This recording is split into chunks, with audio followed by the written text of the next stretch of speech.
দুনিয়াতে উশৃঙ্খলা সৃষ্টি করো না, এবং তোমরা কি করো, ওয়াদউহু, এবং আমার নিকটে চাও, এবং তার নিকটে চাও। ওয়াদউহু নিকটে মানে কার নিকটে? আল্লাহর নিকটে। খাউফাও ওয়া তামআ, ভয় এবং আশা, আশা আশা এরকম ভয় এবং আশা, আশা আকাঙ্ক্ষার মধ্য দিয়া আল্লাহর কাছে ভয় থাকতে হবে। আল্লাহ কবুল করবে কি করবে না, আমি চাইতে পারতেছি কি পারতেছি না, এই ভয়। হ্যাঁ, আমার যা অবস্থা, আমার যা গুনাহ, তো আল্লাহ তাআলাকে দেবেন কিনা, এই ভয় থাকতে হবে। আবার দৃঢ় আশাও থাকতে হবে। ঈমান হলো, আল্লাহ রাসূল বলেছেন, দুই আঙ্গুল দিয়ে দেখাইলেন, বাইনাল খাউফি ওয়ার রিজা, আল ঈমানু বাইনাল খাউফি ওয়ার রিজা। ঈমান হচ্ছে আশা এবং ভয়ের মাঝখানে থাকে। আল্লাহর প্রতি এত আশা থাকা যাবে না যে উল্টা পাল্টা করতেছি, মনে ভাবতেছি আমি তো আল্লাহরই লোক, যা মনে হয় তা করে, আল্লাহ কিছু করবে না, এরকম আশা কিন্তু ভালো না। আবার ভয় এমন যে কোনোই আশা নাই, নিরাশ হয়ে বসে গেছি। আল্লাহ বলেছেন, লা তাকনাতু মির রাহমাতিল্লাহ, ইন্নাল্লাহা ইয়াগফিরুয যুনুবা জামিআ, ইন্নাহু হুয়াল গফুরুর রহিম। আল্লাহ করে তোমরা নৈরাশ হয়ো না। নৈরাশ্য আল্লাহ তাআলা পছন্দ করেন না। অতএব আল্লাহর উপর নৈরাশ হওয়া যাবে না, এবং এত আশাও করা যাবে না যে বেপরোয়া হয়ে যায়, এত ভয় করা যাবে না যে নৈরাশ হয়ে যায়, হয়তো হবে না, এই গুনাহ হয়তো আল্লাহ তাআলা ক্ষমা করবেন না, এই গুনাহ হয়তো আল্লাহ তাআলা ক্ষমা করবেন না। আল্লাহ তাআলা বলেন, ওয়াসারিউ ইলা মাগফিরাতিম মির রাব্বিকুম ওয়া জান্নাতিন আরদুহাস সামাওয়াতু ওয়াল আরদ উইদ্দাত লিল মুত্তাকিন الذين ينفقون في السراء والضراء والكاظمين الغيظ والعافين عن الناس والله يحب المحسنين। আল্লাহ সুবহানাহু ওয়া তাআলা বলেন, তোমরা আমার নিকটে ক্ষমা চাওয়ার জন্য দৌড়াও। নামাজের জন্য দৌড়াইতে বলেন নাই, রোজার জন্য দৌড়াইতে বলেন নাই, হজের জন্য, যাকাতের জন্য দৌড়াইতে বলেন নাই। দৌড়াইতে বলেছেন গুনাহ যা করছি সেটার জন্য মাফ করে দুনিয়া থেকে যাইতে পারি।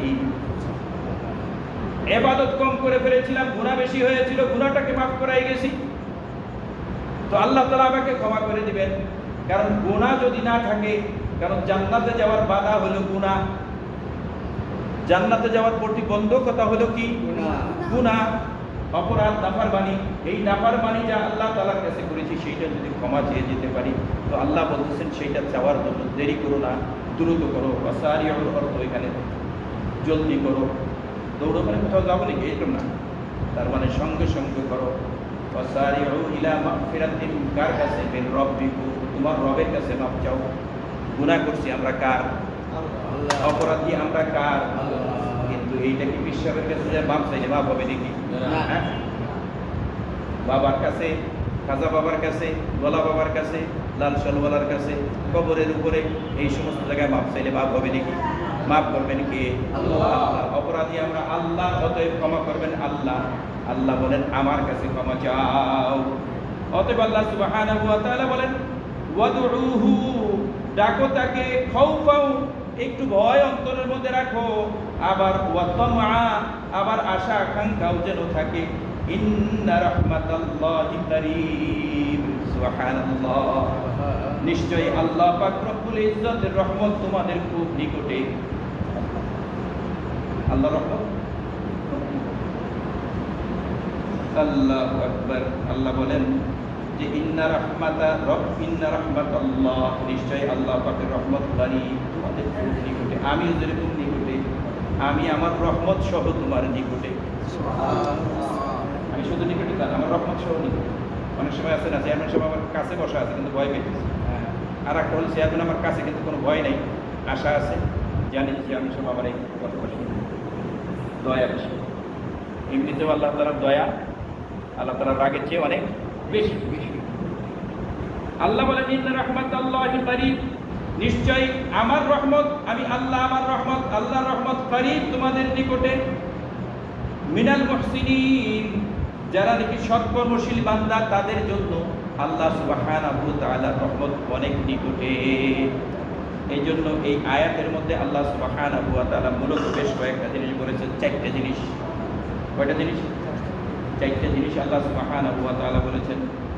একটা হলো যে আল্লাহ তাআলার নিকটে চাইতে হবে, বলেছেন তাজাররুআ, বিনয়ের সাথে চাইতে হবে, এই একটা জিনিস। অর্থাৎ এটা কিন্তু দোয়ার একটা কাইফিয়ত আল্লাহ তাআলা বলতেছে। কীভাবে দোয়া করলে আমি দোয়া করব? আমরা যে দোয়া করি, হ্যাঁ, আবার অন্যটা যে দোয়া করাই, তো হয়তো এই কাইফিয়তগুলো না থাকাটাও থাকতে পারে। এরকম পরিস্থিতি হলো না, এই আদবগুলো থাকলো না, তো দোয়া কবুল হলো না। কারণ আল্লাহ যেহেতু বলেছেন এটা আল্লাহ তাআলা চান, এটা আল্লাহ তাআলা পছন্দ। আল্লাহর পছন্দ হলে আল্লাহ তাআলা চান তাজাররুআ, বিনয়ী হওয়া, ওয়া খুফিয়া। দ্বিতীয় নম্বর হলো যে কাকত মিনতি এবং দোয়াকে আল্লাহ তাআলার নিকটে চাইতে হবে, চুপি চাপি চাইতে হবে। কি করতে হবে? চুপচাপ, চুপচাপ চাইতে হবে। আর দুয়ার মামলার মধ্যে বাড়াবাড়ি করা যাবে না। কি বলেছেন? লা ইউহিব্বুল মুতাদিন। দুয়ার ব্যাপারে বাড়াবাড়ি করা যাবে না। তাফসীর ইবনে কাসির এবং বয়ানুল কোরআনের উদ্ধৃতি আছে। দুয়ার ব্যাপারে বাড়াবাড়ি করা যাবে না। বাড়াবাড়ি করার অর্থ হলো আমার যা আল্লাহর কাছে চাইতে পারি না সেরকম হারাম কিছু চাওয়া যাবে না। বাড়াবাড়ি ব্যাপারের মধ্যে বলা হয়েছে না জায়েজ কিছু চাওয়া যাবে না। দোয়া করলাম এরকম, আল্লাহ অমুক বাড়িতে যেন চুরি করতে পারি, এই দোয়া কবুল করো, এইটা বাড়াবাড়ি। আল্লাহ শুধু আজকে একটা মিথ্যা কথা বলবো, এইটার দ্বারা যে ওই কাজটা যেন হয়ে যায় আর বলবো না, এইটাও বাড়াবাড়ি। চোর কিন্তু সাউদের চেয়ে বেশি ডাকে, আল্লাহ যেন ধরা না পড়ে, আল্লাহ যেন ধরা না পড়ে। বাড়াবাড়ি করা যাবে না। এবং তৃতীয় নম্বর হলো দুনিয়াতে শান্তি প্রতিষ্ঠিত করার লক্ষ্য থাকবে দোয়া। অতএব দোয়ার মধ্যে বয়ানুল কোরআন আশরাফ আলী থানভী রাহমাতুল্লাহ আলাইহি এই আয়াতের তাফসীরের মধ্যে এটা বলেছেন, তোমাদের দোয়ার মধ্যে যেন যখন তোমরা ইম্পর্টেন্ট দোয়া করো, একটা দোয়া আছে আমাদের করে করে চলে দেখে না, একটা বিশেষভাবে দোয়ার জন্য করছি, কিছু আমল করেছি, আসলে এরকম সময় আসে বিপদ আপদের সময়, এই সময় শুধু ওই দোয়াগুলো করো না যা তোমার শুধু নিজের প্রয়োজন। তুমি সারা পৃথিবীতে আমনে আমান প্রশান্তি এর জন্য দোয়া করো। আল্লাহ রাসূল এই দোয়া করেছেন, সারা পৃথিবীতে আল্লাহ তাআলা শান্তি এনে দেন, দুনিয়ার থেকে অশান্তি দূর করে দেন। যখন নাকি ওরকম শান্তি প্রতিষ্ঠিত হয়ে যায়, এরপরে বাড়াবাড়ি না করা, এইটা দোয়ার একটা লক্ষণ। যারা বাড়াবাড়ি করবে আল্লাহ তাদের দোয়া কবুল করবেন না। আর দোয়ার ব্যাপারে আর একটা চতুর্থ নম্বর শর্ত হলো যে দোয়ার ব্যাপারে আশাও রাখতে হবে, ভয়ও রাখতে হবে। আশা এবং ভয়, এই চারটে জিনিস আল্লাহ সুবহানাহু ওয়া তাআলা এখানে বলেছেন। আল্লাহু আকবার। এবং আল্লাহ সুবহানাহু ওয়া তাআলা বলতেছেন যে অহংকার বশত তোমরা যদি দোয়া না করো তাহলে আল্লাহ কিন্তু তোমাদেরকে দোজখে দিবে। খুব কঠিন একটা আয়াত। দোয়া না করা দোজখে যাওয়ার লক্ষণ। তবে এই দোয়া না করাটা যদি অহংকার বশত, কি দিবে? কত গরিব গরিব লোক নামাজ পড়তে, রোজা রাখতেছে, না খাই রয়েছে, আমি তো অনেক কিছু আছে, আমি আবার আল্লাহর কাছে দোয়া করবো দরকার আছে না? আছে না এরকম লোক? আল্লাহর কাছে কখনোই দোয়া করে না।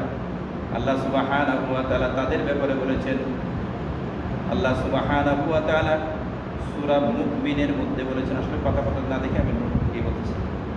আল্লাহ তাআলা বলতেছেন, ওয়া ক্বালা রাব্বুকুম উদউনি আস্তাজিব লাকুম, ওয়া ক্বালা রাব্বুকুম উদউনি আস্তাজিব লাকুম ইন্নাল্লাযীনা ইয়াস্তাকবিরুনা আন ইবাদাতি সায়াদখুলুনা জাহান্নামা দাখিরিন।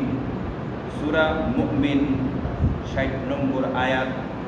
সূরা মুমিন 60 নম্বর আয়াত। আল্লাহ বলেন, ওয়া ক্বালা রাব্বুকুম উদউনি আস্তাজিব লাকুম। এবং আল্লাহ তাআলা বলেন, তোমাদের রব তোমাদেরকে বলেন, ওয়া ক্বালা রাব্বুকুম, তোমাদের রব তোমাদেরকে বলেন, উদউনি, আমার কাছে চাও, আস্তাজিব লাকুম, আমি তোমাদের দোয়াকে কবুল করব। আল্লাহ তাআলার কাছে চাইলে আল্লাহ তাআলা কি করবেন? কবুল করবেন। আল্লাহ তাআলা বলেছেন, ওয়া ক্বালা উদউনি ক্বালা রাব্বুকুম উদউনি আস্তাজিব লাকুম ইন্নাল্লাযীনা, এরপরে বলেছেন ওই সমস্ত লোক, নিশ্চয়ই ওই সমস্ত লোক, ইয়াস্তাকবিরুনা আন ইবাদাতি, যারা নাকি চাওয়ার ব্যাপারে অহংকার করে, আমার কাছে চায় না, অহংকার বশত আমার কাছে চায় না, সায়াদখুলুনা জাহান্নামা দাখিরিন, আমি তাদেরকে খুবই অপদস্থ করে, অপমান করে আমি তাদেরকে জাহান্নামে নিক্ষেপ করব। তার মানে আজকের আলোচনা এই জিনিসটা খুব বুঝে আসার ব্যাপার যে দোয়া আমাদের করতে করতেই হবে। যে যত বেশি দোয়া করে আল্লাহ